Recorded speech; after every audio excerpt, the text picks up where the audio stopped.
الله تعالى وبركاته. الحمد لله رب العالمين والعاقبة للمتقين والصلاة والسلام على أشرف المرسلين وعلى آله وصحبه أجمعين. قال الله تبارك وتعالى في القرآن الكريم والفرقان المجيد: ربنا ظلمنا أنفسنا وإن لم تغفر لنا وترحمنا لنكونن من الخاسرين. قال رسول الله صلى الله عليه وسلم: من قام رمضان إيمانا واحتسابا غفر له ما تقدم من ذنبه. وقال أيضا عليه الصلاة والسلام: ومن قام ليلة القدر إيمانا واحتسابا غفر له ما تقدم من ذنبه. قال الله تبارك وتعالى في شأن حبيبه تكريما وتعظيما: إن الله وملائكته يصلون على النبي يا أيها الذين آمنوا صلوا عليه وسلموا تسليما. اللهم صل على سيدنا وشفينا وحبيبنا مولانا محمد وعلى آل سيدنا ونبينا مولانا محمد وبارك وسلم عليه. وصل على جميع الأنبياء المرسلين وعلى الملائكة المقربين وعلى عباد الله الصالحين. صدق الله مولانا العظيم وصدق رسوله النبي الكريم ونحن على ذلك من الشاهدين والشاكرين والحمد لله رب العالمين. அளவற்ற அருளாளனும் நிகரற்ற அன்புடையவனுமாகிய வல்லோன் அல்லாஹ் தஆலாவின் திருநாமத்தை கொண்டு ஆரம்பிக்கின்றோம். அவனது சலாத் என்னும் கருணையும் சலாம் என்னும் ஈடேற்றமும் நம்பெருமானார் ரசூலே கரீம் ஸல்லல்லாஹு அலைஹி வஸல்லம் அவர்கள் மீதும் மற்ற நபிமார் உட்பட்ட எல்லா சஹாபாக்கள் மீதும் நல்லடியார் அனைவர் மீதும் உண்டாவதாக. குறிப்பாக அல்லாஹ்வுடைய அன்பும் அருளும் என்றென்றும் நம்மின் மீது நிகழ்த்துமாக. கண்ணியத்திற்குரிய அல்லாஹ்வுடையார்களே, ரமலான் மாதத்தினுடைய 2வது வார ஜும்மாவில் அமர்ந்திருக்கிறோம். அல்லாஹ் நம்மை கபூல் செய்வானாக. சொல்லப்போனால் நாயகம் ஸல்லல்லாஹு அலைஹி வஸல்லம் அவர்கள் ரமலான் மாதத்தை 3ஆக பிரித்து அவ்வளவு ரஹமத்துன் என்று சொன்னார்கள். முதலாவது 10 ரஹமத்துடைய 10 என்று சொன்னார்கள். அந்த ரஹமத்தை முழுமையாக அடைந்தவர்களாக அல்லாஹ் நம்மை ஆக்குவானாக. கடந்த ரமலான் முதல் இந்த ரமலான் வரை நாம் செய்த எல்லா சிறிய பெரிய பாவங்களையும் அல்லாஹ் நமக்கு மன்னிப்பானாக. அவனது வற்றாத அருளுக்கும் பேரொருளுக்கும் சொந்தக்காரர்களாக அல்லாஹ் நம்மையும் நமது முன்னோர்களையும் பின்னோர்களையும் அல்லாஹ் ஆக்கியல் புரிவானாக. அன்பான அல்லாஹ்வுடையார்களே, அடுத்து வர இருப்பது மகஃபிரத்துடைய 10ஆகும்.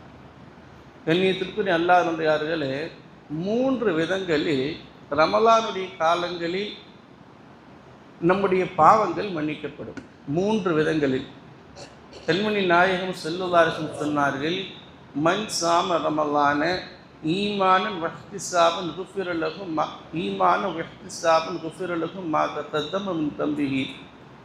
யார் ரமலான் மாதத்தில் ஈமானோடும் நன்மையை நாடியும் நோன்பு நோக்கிறார்களோ அவருடைய முன் சென்ற பாவங்கள் மன்னிக்கப்படுகிறது என்று சொன்னார்கள். இது முதலாவது. 2வது, மன் காம ரமலான ஈமான் முஹ்திசாபன் குஃபிர லஹு மா தகத்தம மின் தம்பிஹி. யார் ரமலான் மாத இரவிலே ஈமானோடும் நன்மையை நாடியும் நின்று வணங்குவாரோ அவருடைய முன் சென்ற பாவங்கள் எல்லாம் மன்னிக்கப்படுகின்றன என்று சொன்னார்கள். இது 2வது. 3வது, மன் காம லைலத்தல் கதிரி ஈமானன் வஹ்திசாபன் குஃபிர லஹு மா தகத்தம மின் தம்பிஹி. யார் லைலத்தல் கதிர் இரவில் நின்று வணங்குவாரோ ஈமானோடும் நன்மையை நாடியும் நின்று வணங்குவாரோ அவருடைய முன் சென்ற பாவங்கள் எல்லாம் மன்னிக்கப்படுகின்றன என்று ஸல்லல்லாஹு அலைஹி வஸல்லம் சொன்னார்கள். அன்பானவர்களே, இந்த 3 விஷயத்தினால நம்முடைய பாவங்கள் மன்னிக்கப்படுகிறது. அந்த பாவ மன்னிப்பை எதிர்பார்த்து உண்மையாலுமே நாம் நம்முடைய கடமைகளை நிறைவேற்றி வருகிறோமா என்பதை நாம் சிந்திக்க வேண்டும். அன்பானவர்களே, நம்மின் மீது அல்லாஹ் தஆலா ஒரு நாளைக்கு 5 நேர தொழுகைகளை கடமையாக்கி இருக்கிறார். அந்த 5 நேர தொழுகைகளை தொழுவது கட்டாய கடமையாகும். அவர் அந்தந்த நேரத்தில் அவர் அதை நிறைவேற்ற வேண்டும். நிறைவேற்றாவிட்டால் கலாவாக வேண்டும். அதை அவர் நிறைவேற்றியே ஆகவே வேண்டும். பின்மானவர்களே, கடந்த ரமலான் மாதத்தை நமது பள்ளிவாசலை விட்டு போனவங்க இந்த ரமலானுக்கு வந்திருக்கிறார்கள், சீசன் தொழுகையாளிகள். சொல்லப்போனால் இந்த இடப்பட்ட காலத்தில் ஜும்மாவை தவிர்த்து பார்த்தால் கிட்டத்தட்ட 1000க்கும் மேற்பட்ட 1500க்கும் மேற்பட்ட தொழுகையில் விட்டிருக்கிறார்கள். ஒரு நாளைக்கு 5 நேர தொழுகை, 10 நாளைக்கு 50 நேரம், ஒரு மாதத்துக்கு 150 வக்து தொழுகைகள், 10 மாதத்துக்கு 1500, அதோட சேர்த்து ஒரு 150 சேர்த்துங்க, 1650 நேர தொழுகையில் விட்டிருக்கிறார்கள். விட்டதெல்லாமே இங்கே வந்து ரமலான் மாதத்தினுடைய முதல் நாளில் ஃபஜ்ருக்கு மட்டும் வந்த ஆளுகள் இருக்கிறாங்க, லொஹருக்கு மட்டும் வந்த ஆளுகள் இருக்கிறாங்க. நேற்று தராவியில் பார்த்தா இந்த தூணுக்கு பின்னால் 2 ஸ்டெப்பு தான் இருக்குதாம். உண்மையானவர்களே, ஒரு விஷயத்தை நல்லாக கவனித்துக் கொள்ள வேண்டும். அல்லாஹ்வுடைய அடிமைகள் என்ற ஒரு சிந்தனை நம்முடைய உள்ளத்தில் எப்போதும் இருந்து கொண்டே இருக்க வேண்டும். அந்த சிந்தனை நம்மளை விட்டு போயிடுச்சு. சஹாபாக்கள்கிட்ட இருந்தது அதுதான். எந்த ஒரு தருணத்திலையும் அல்லாஹ் என்னை பார்க்கிறான், அல்லாஹ் என்னை கண்காணிக்கிறான், நான் செய்யக்கூடிய ஒவ்வொரு செயல்பாட்டிலையும் அல்லாஹ் தஆலா ஆகிரத்திலே எல்லோரும் முன்னில் வைத்து எனக்கு அறிவிக்கக்கூடியவனாக இருக்கிறான். நான் செய்யக்கூடிய ஒவ்வொரு செயல்பாடுகளும் பதிவு செய்யப்படுகிறது, நான் பேசக்கூடிய ஒவ்வொரு பேச்சுகளும் பதிவு செய்யப்படுகிறது.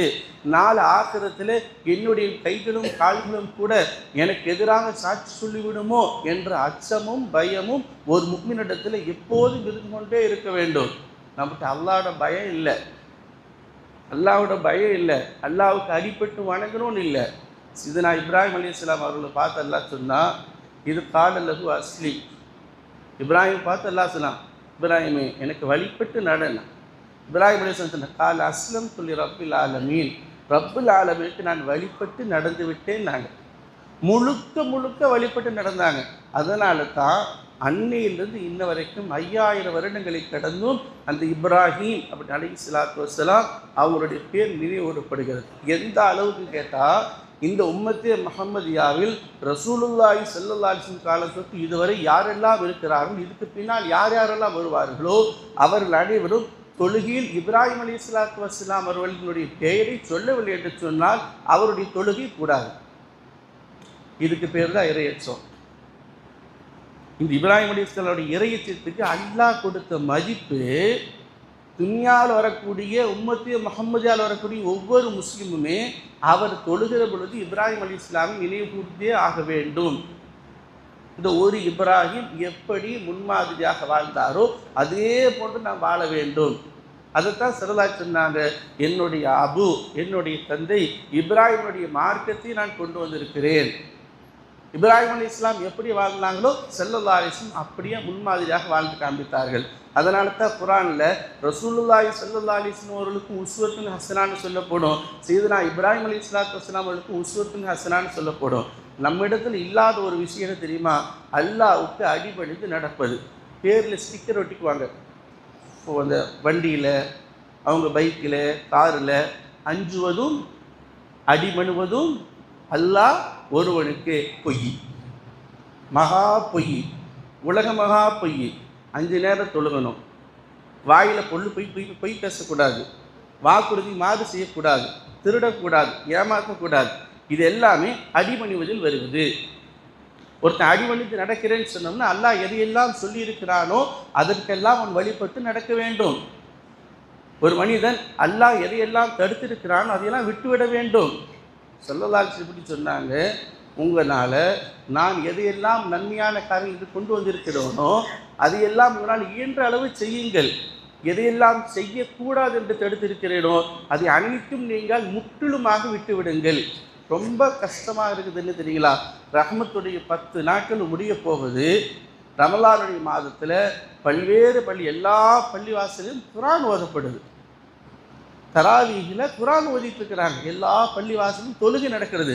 ஆனால் நம்மவர்கள் எல்லாரும் டீ கடையில் கையில் கொல்லிக்கட்டையோ நின்றுருக்கிறாங்க, கையில் கொல்லிக்கட்டையோ நின்றுருக்கிறாங்க. நாள் அதே கொல்லிக்கட்டை வச்சு தான் சூடு போடப்படும். அதே எதை வந்து வாயில் வச்சு நீ ஊதிட்டு இருக்கிறீங்களோ தொழுகாமல் ஓதாமல் அதே கொல்லிக்கட்டை வச்சு தான் சூடு போடப்படும். அல்லாஹ் பாதுகாப்பானாக.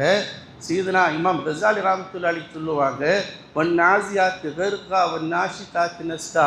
இந்த சூறாவுடைய தஃப்சீர்களில் சொல்லுவாங்க, கலட்டக்கூடியவர்கள் மீது சத்தியமாக. ஒரு தஃப்சீர் என்னன்னு கேட்டிங்கன்னா, மலக்குகளை குறித்து அல்லாஹ் சத்தியம் செய்யலாம். மலக்குகள் தான் ஆதமுடைய மக்களுடைய ரூகளை வாங்கும்போது உடம்பிலிருந்து உயிரை கலட்டி எடுக்கிறார்கள். எனவே கலட்டி எடுப்பவர் மீது சத்தியமாக. இன்னொரு தஃப்சீரில் இமாம் கசாலி ரஹ்மத்துல்லாஹி சொல்கிறாங்க, நரகத்தில் நாய்கள் இருக்குமாம், நரகத்தில் நாய்கள் இருக்குமாம், நரகவாசிகளுடைய தொடைகளையும் குறுப்புகளையும் கடித்து எடுக்கும், கலட்டி எடுக்குமாம். என்ன தைரியம் தெரியறதில்ல நம்மவருக்கு. அதாவது இப்லீஸ் ஒரு பாவம் தான் செஞ்சான், இப்லீஸு ஒரே ஒரு பாவம் தான் செஞ்சான். நம்மவர்கள் பாவமாக செஞ்சுட்டு இருக்கிறோமே, அதுக்கு பாவ மன்னிப்பு தேடணுங்கிற ஒரு எண்ணம் வர வேண்டாமா? பாவமாக செஞ்சுட்டு இருக்கிறோமே, கிட்டத்தட்ட போன ரமலானிலிருந்து இந்த ரமலான் வரைக்கும் தொழுகவே இல்லைன்னு சொன்னால், ஜும்மா மட்டும் தொழுதுருக்கிறவர் எந்த தொழுகையும் தொழுனா மழை மாதிரி பாவம் செஞ்சுருக்குது. இப்லீஸ் ஒரு செய்ததாக தானே செய்ய மாட்டேன்னு சொன்னால், ஒரு செய்ததாக தானே செய்ய மாட்டேன்னு சொன்னால், இப்படி கிட்டத்தட்ட இத்தனை வக்துகள் தொழுகைகளில் எத்தனை சஜிதாக்களை விட்டிருக்கிறார்கள். இப்போ இது அத்தனைக்கு அல்லாட்ட பதில் சொல்லுமே, எந்த முகத்துக்கு போய் வச்சு விழிக்கிறது? ஸல்லல்லாஹு அலைஹி வஸல்லம் கால் கடுக்க கால் நீங்கிற அளவுக்கு நின்று வணங்குறாங்க. கேட்டால் அஃபலா அக்கூன் அப்தன் ஷக்கூரா, நான் என்னுடைய ரப்பு எனக்கு செஞ்ச நியாமத்துகளுக்கு நன்றி செலுத்தக்கூடிய ஒரு அடியானாக நான் இருக்க வேண்டாமான்னு கேட்டாங்க. சதா அல்லாஹ் தஆலா ஹயாத்தை கொடுத்துட்டே இருக்கிறானே, நமக்கு வேணும் எல்லாம் கொடுத்துக்கிட்டே இருக்கானே, நமக்கு தேவையெல்லாம் பிடிச்சி இது கொண்டே தான் இருக்கிறானே. இப்படிப்பட்ட அல்லாஹ் நம்மோடு இருக்கிற வேலையில் அல்லாவுக்கு மாறி செய்து கொண்டே இருக்கணும்னு சொன்னால் என்ன அர்த்தம்? அது என்ன தைரியத்தில் போய் நிற்க போகிறோம்? அல்லாஹ் பாதுகாக்க வேணும். ஒவ்வொரு தடவையும் ஒவ்வொரு மையத்தை கொண்டே கபிஸ்தால் அடக்கம் பண்ணிட்டு அந்த இடத்துல துவா ஓதற்கு நிற்கும்போது அப்போ முன்கர் நக்கீர் வந்துட்டாங்கன்னு அர்த்தம். நம்ம அடக்கம் பண்ணிட்டு பார்த்தியான்னு சொல்லும்போது முன்கர் நக்கீர் அங்கே ஹாஜராகிடுவாங்க. இப்போ முன்கர் நக்கீர் கேள்வி கேட்பாங்க. முன்கர் நக்கீருடைய கேள்விகளுக்கு பதில் அளிக்காத அடியானுக்கு அந்த நேரத்திலேயே அதாபு ஸ்டார்ட் ஆயிடும், அதாவது ஆரம்பமாயிடும். கொண்டு வந்திருக்கிற நெருப்பாலான சம்பட்டி எடுத்து ஓங்கி அடிப்பார்களாம். ஹதீஸில் வருகிறது, தொழுகாதவர்களுக்கு பாம்பை சாட்டப்படும், பாம்பு கொத்தும். எதையும் பார்த்துக்கலாம், என்ன வேணாலும் பார்த்துக்கலாங்கிற திமிர் இருக்குது. அந்த திமிருக்கு அல்லாஹ் பதில் சொல்கிறான். காலையில் நம்ம சுபுவில் வெள்ளிக்கிழமை தோறும் நம்ம என்ன சஜிதாவோட சூறா ஓதுவோம், சஜிதா சூறா ஓதுவோம். அதில் சஜிதா செஞ்சதுக்கு பின்னால் வரக்கூடிய ஆயத்தில் ஒரு ஆயத்து என்னன்னு கேட்டிங்கன்னா, இன்னா மினல் முஜ்ரிமீன முன்தகிமூன், பயமுறுத்துகிற ஒரு ஆயத்து. இன்னா மினல் முஜ்ரிமீன முன்தகிமூன், நிச்சயமாக நாம் குற்றவாளிகளை பாவம் செய்தவர்களை பழிவாங்கக்கூடியவர்களாக இருக்கிறோம். இதெல்லாம் சொல்கிறான். நீங்கள் யோசிச்சு பாருங்கள், அல்லாஹ் நம்மை பழி வாங்கினால் நம்மால் யாருக்கு போய் நிற்க முடியும்? அல்லாஹ் நாம் செய்த ஒரு குற்றத்திற்காக ஒரு பாவத்திற்காக வேண்டி அல்லாஹ் நம்மை பழி வாங்கினால் நாம் எப்படி போய் நிற்க முடியும்? இங்கே துனியாவில் யாராவுக்கு ஏதாவது இடையூறு ஏற்பட்டுன்னா இவரை கையை பிடிச்சி அவர் காலை பிடிச்சி இதை பிடிச்சி அதை பிடிச்சி நம் காரியத்தை சாதிக்க பார்க்குறோமே. அந்த ஆக்கிரத்தில் ஒரு மனுஷனை கொண்டு போய் அல்லாஹ் நரகத்தில் போட்டான்னு சொன்னால், நான் பழி வாங்குவேன் பழி வாங்கினான்னு சொன்னால் அந்த அதாபை யாராவது தாங்க முடியுமா? பதிலில் கொல்லப்பட்ட குஃபார்களை நீங்கள் நினைத்து பாருங்கள், பதிலில் கொல்லப்பட்ட குஃபார்களை நீங்கள் நினைத்து பாருங்கள். அன்றிலிருந்து இருவரை கபூரில் அவங்க அதாபு செய்யப்பட்டு கொண்டே இருக்கிறார்கள். ஃபிரௌனுடைய கூட்டாளிகள் அதாபு செய்யப்பட்டு கொண்டே இருக்கிறார்கள். ஹாமானும் காரூனும் அதாபு செய்யப்பட்டு கொண்டே இருக்கிறார்கள். நூஹ் அலைஹிஸ்ஸலாமுடைய அவருடைய மகன் அவரும் அதேவர் அதாபு செய்யப்பட்டு கொண்டே இருக்கிறார். அன்று தொட்டு இன்று வரை யார் யாரெல்லாம் பாவிகளாக இருந்து காஃபிர்களாகி போனார்களோ அனைவருடைய பாவத்திற்கும் தக்க தண்டனையாக அல்லாஹ் தஆலா அவருக்கு அதாபு தந்து கொண்டே இருக்கிறான். ஆயத்துப்படி வருது, மை யாமல் சூஐ யுஜ்ஸபிஹி, தேவர் மை யாமல் சூஐ யுஜ்ஸபிஹி, யாராவது ஒரு தீய காரியத்தை செய்தாரோ அவருக்கு அதற்குரிய தண்டனை வழங்கப்படும். மையாமல் சூஐ யுஜ்ஸபிஹி, யாராவது ஒரு பாவத்தை செஞ்சாங்கன்னா அந்த பாவத்துக்கான தண்டனை வழங்கப்படும். இப்போ நமக்கு என்னன்னு கேட்டிங்கன்னா, நாம் எவ்வளோ நன்மை வச்சுருக்கோன்னு தெரியாது, நாம் எவ்வளோ பாவம் வச்சுருக்கோன்னு தெரியாது. நம்முடைய பேங்க் பேலன்ஸ் என்ன நமக்கு தெரியும், மனைவிக்கு தெரியாமல் ஒழிச்சு வச்சுருக்கிறது எவ்வளோன்னு தெரியும், யாருக்குமே தெரியாமல் எங்கெங்கே எதை நாம் ஒழிச்சு பதுக்கி வச்சுருக்கோமோ அதெல்லாம் நமக்கு தெரியும். ஆனால் நாம் செய்த நன்மைகள் எவ்வளவுங்கிறது நமக்கு தெரியாத என்பவர்கள், நாம் செய்த பாவங்கள் எவ்வளவுங்கிறது நமக்கு தெரியாத என்பவர்கள். எந்த பாவங்கள் அல்லாஹ் மன்னித்து விட்டார் என்பது நமக்கு தெரியாது. எந்த பாவங்கள் மலை போல திரண்டு இருக்குதுங்கிறது தெரியாது. அந்த எல்லா பாவங்களையும் மன்னிப்பதற்காக வேண்டி அல்லாஹ் அருள் கூர்ந்து இறங்கி வரக்கூடிய மாதம் தான் ரமலானுடைய மாதம். அதனால தான் முதல் 10 என்னோட அருளை கூற அவங்களுக்கு வாரி வழங்குகிறேன். அந்த முதல் 10 கூட பார்த்தீங்கன்னா வெளியில் தொழுகாமல் போதாமல் சாராயம் குடிச்சிட்டு பேரை கேட்டால் முஸ்லீம் பேராக இருக்குது, எல்லா விதமான அநியாயமான பாவமான செய்து கொண்டு இருந்தால் அல்லாஹ் பாதுகாக்கணும். ஒரு மனுஷன் சாராயம் குடித்த நிலையில் போதையில் இருக்கிற நிலையில் எவனாவது மரணித்து விட்டான் என்று சொன்னால் அவனுக்கு காஃபிற்கு கொடுக்குற தண்டனை அவனுக்கு கொடுக்கப்படுது. இப்போ முடிஞ்சது. சில புகாக்கள் என்ன சொல்கிறாங்கன்னா, யார் போதையிலிருந்து மரணித்து விட்டானோ அவனுக்கு தொழுகு வைக்கக்கூடாதுன்னு சொல்கிறாங்க. சில புகாக்கள் அதில் வார்னிங்கே பண்ணுறாங்க, தொழுகவே வைக்காதீங்க, அவன் சிலை வணங்கிக்கு ஒப்பானவன், அவனை பள்ளிவாசலுக்கு ஜனாசா கொண்டே வராதுங்கிறாங்க சில புகாக்கள். நீங்கள் யோசித்து பாருங்கள், இந்த ரமலானுடைய காலத்தில் தொப்பி போட்டு எல்லா தொழு வரும்போது கூட சாராய கடைக்கு போயிட்டு இருக்கிறான்னா அவனை முஸ்லீம்கள் சொல்கிறதா காஃபிர்னு சொல்கிறதா? இந்த ரமலானுடைய மாதம் எதுக்கு தெரியுமா? என்னுடைய சுயத்தை நான் திருத்திக் கொள்வதற்காக வேண்டித்தான். ஒரு குட் நியூஸ் என்னென்னா, கடந்த ரமலானிலிருந்து இந்த ரமலான் வரைக்கும் ஒருத்தர் நியமமாக தொழுது வருகிறார், ஜும்மாவை தொழுது வருகிறார். இடையில சில பாவங்கள்லாம் இருந்துச்சு, அந்த பாவத்துக்கு அவர் உடனுக்குடனே தௌபா செஞ்சுக்கிட்டே இருக்கிறார். அவர் என்ன பண்ணுறார்? உடனுக்குடனே அவர் தௌபா செய்து கொண்டே இருக்கிறார் என்று சொன்னால் அவர் செய்த அந்த பாவங்களை எல்லாம் நன்மைகளாக மாற்றப்படும். இல்லாமல் தாப அமில அமலன் சாலிஹன் பௌலாய்க்கு பத்ருல்லா சியாத்தி ஹசனார். யார் தௌபா செய்து தன்னை திருத்திக் கொண்டு நல்ல காரியங்களை செய்கிறாரோ அவருடைய பாவங்களை எல்லாம் நன்மைகளாக மாற்றப்படும். நீங்கள் இப்படி வச்சுக்கோங்க, கடந்த ரமலானிலிருந்து இந்த ரமலான் வரைக்கும் நியமமாக தொழுது வந்தார். அவர் தொழுகியை விடலை, என்னாலும் சரி தொழுதுக்கிட்டார். அல்லாவுக்கும் ரசூலுக்கும் வழிபட்டு நடக்கூடிய காரியங்களில் முடிந்த அளவுக்கு வழிபட்டு நடந்தார். அவர் இயல்பு அவரையால் அறியாமல் சில நேரங்களில் பாவங்களை செய்து விட்டிருந்தார். இதுவரைக்கும் தொடர்ந்து கரெக்டாக நடந்துட்டுருக்காருன்னு சொன்னோம்னாலும் 5 நேர தொழுகிலும் அவருடைய பாவத்தை அழித்துவிடும். ஜும்மாலேருந்து மறுஜும்மாவும் அவருடைய பாவத்தை அழித்துவிடும். கடந்த ரமலான் இந்த ரமலானும் அவருடைய பாவத்தை அழித்துவிடும். அது போக அல்லாமல் அவர் செய்த பாவங்களுக்கு அவர் செய்த தௌபா இருக்கிறது அல்லவா, அவர் செய்த பாவங்களை எல்லாம் நன்மையாக மாற்றிவிடும். இவர் எப்படிப்பட்டவர்? கடந்த ரமலானிலிருந்து இந்த ரமலான் வந்தும் திருந்தாமல் சுற்றி கொண்டிருக்கிறார்களே, அவர்கள் என்னவென்று சொல்வது? அவர்கள் நிலைமை என்ன?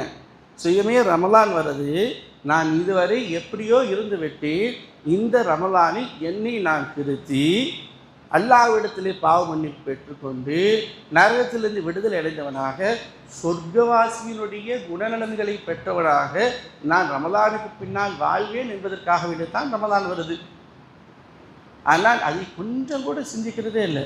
அதாவது அன்பானவர்களே, அடுத்து வரக்கூடிய 10 நாளும் பாவங்கள் மன்னிக்கப்படக்கூடிய 10 நாட்கள். இந்த 10 நாட்கள் இருக்கிறது, நாம் சதா நம்முடைய பாவங்களை பாவத்திற்கு பாவ மன்னிப்பு தேடிக்கொண்டே இருக்க வேண்டும். குர்ஆனில் பார்த்தீங்கன்னா அல்லாஹ் தஆலா நபிமார்களை பற்றியெல்லாம் சொல்லுவான், நபிமாருடைய நல்ல குணத்தையெல்லாம் சொல்லுவான், அவங்களுடைய ப்ளஸ் பாயிண்ட்டுகளாக சொல்லிட்டு வரக்கூடிய அல்லாஹ் தஆலா சில நேரத்தில் அவர்கள் செய்த தவறின் காரணத்தினால அவர்கள் பாவ மன்னிப்பு அல்லாஹ்விடத்தில் தேடியிருப்பார்களே, அதையும் அல்லாஹ் தஆலா சொல்கிறான். சீதனா தாவூத் அலைஹிஸ்ஸலாத்து வஸ்ஸலாம் கேட்பாங்க, ஃபகஃபர்னாலஹு, அவங்க அல்லாஹ் இடத்துல பாவ மன்னிப்பு இருந்தது. சீதனா சுலைமான் அலைஹிஸ்ஸலாத்து வஸ்ஸலாம் கேட்டாங்க, ரப்பி ஃபிர்லி, யா அல்லாஹ் என்னுடைய பாவத்தை மன்னித்திருவாயா. சீதனா ஆதம் அலைஹிஸ்ஸலாத்து வஸ்ஸலாம் ஹவ்வா அலைஹிஸ்ஸலாத்து வஸ்ஸலாம் கேட்டாங்க, ரப்பனா வலம்னா அன்ஃபுஸனா வ இல்லம் தக்ஃபிர் லனா வ தர்ஹம்னா லனகூனன்ன மினல் காசிரீன். அப்போது நபிமார்கள் எல்லாவற்றிற்கும் முன்னோடி சில நேரத்தில் அவர்களிடத்தில் நிகழ்ந்த பாவத்திற்காக வேண்டியாலும் அவர்கள் அதற்காக வேண்டி அல்லாஹ்விடத்தில் மன்றாடி இருக்கிறார்கள். இப்போ சாதாரண அடியார்களான நாம் வரக்கூடிய நாட்களில் ஒரு கணமேதும் விடாமல் அல்லாஹ்விடத்திலே பாவ மன்னிப்பு தேட வேண்டும்.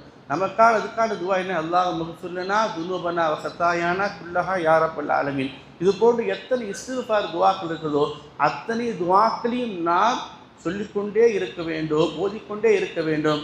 குறைஞ்சபட்சம் அஸ்தக்ஃபிருல்லாஹ் வ அத்தூபு இலைஹ், அஸ்தக்ஃபிருல்லாஹ், அல்லாஹ் உன்னிடத்தில் நான் பாவ மன்னிப்பு தேடுகிறேன், வ அத்தூபு இலைஹி, நான் அவனிடத்தில் தௌபா செய்கிறேன், இந்த வார்த்தையை அதிகமாக சொல்லிக்கிட்டே இருக்கணும். அஸ்தகுஃபிருல்லாஹ் வ அத்தூபு இலைஹ், அஸ்தகுஃபிருல்லாஹ் வ அத்தூபு இலைஹ், அஸ்தகுஃபிருல்லாஹ் வ அத்தூபு இலைஹ்.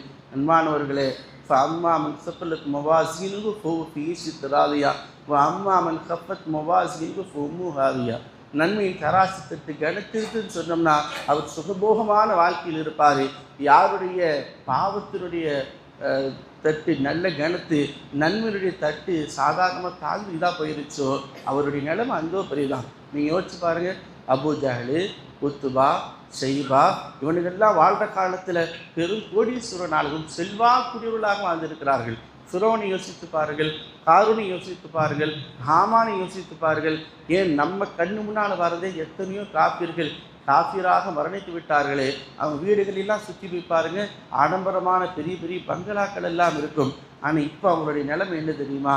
யார் காஃபிராக மரணித்து விட்டாரோ அவர் நரகவாசி. அவருக்கு அவ்வளோதான். கபரில் மௌத்து ஆக போகிறதுலேருந்து ஆரம்பித்து அவருடைய அதாபு கியாமத்து நாள் வரைக்கும் கபருள் அதாபாக இருக்கும். அதை தாண்டி மஹ்ஷர் ஆரம்பிச்சுன்னு சொன்னால், நரகத்தில் போட்டான்னு சொன்னால் ஊழூழி காலம் எண்டில்லாமல் அதாப் மாத்திரதான் இருக்கும். அதை நம்மால் அனுபவிக்க முடியுமா? நம்மால் அனுபவிக்க முடியுமா? அதாவது நம்ம விரல் இருக்கிறது ஏதாவது ஒரு சின்ன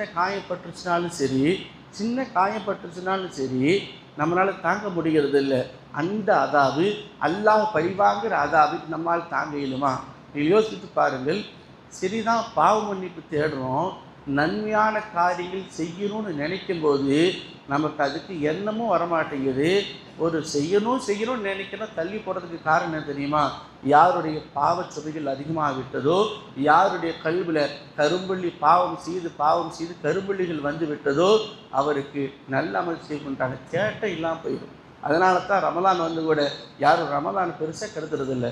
அவர்கள் செய்த பாவங்கள், அவர்கள் நன்மையான காரியங்கள் செய்வது விட்டும் அவர்கள் தடுத்து கொண்டே இருக்கிறது. அல்லாஹ் நம்மை மன்னிப்பானாக, அல்லாஹ் நம்மை பொருந்தி கொள்வானாக. அன்பானவர்களே, நாம் இதுவரை எத்தனையோ ஆண்டுகள் வாழ்ந்து விட்டோம், எத்தனையோ வாழ்க்கையை எப்படியோ கழித்து விட்டோம். இனி வரக்கூடிய காலங்களில் நம்முடைய வாழ்க்கை அல்லாஹ் ரசூலுக்கு பிடித்தமானதாக, அவர்களுக்கு வழிபட்டு நடக்கூடியதாக, உண்மையில் அல்லாஹ்வுக்கு அடிபணிந்து நடக்கூடிய நல்ல வாழ்க்கை அல்லாஹ் நமக்கு நசீபாக்கிடுவானாக. வாஹிரு தாவானா அல்ஹம்துலில்லாஹி ரப்பில் ஆலமீன். அஸ்ஸலாமு அலைக்கும் வரஹ்மத்துல்லாஹி தஆலா வபரகாத்துஹு.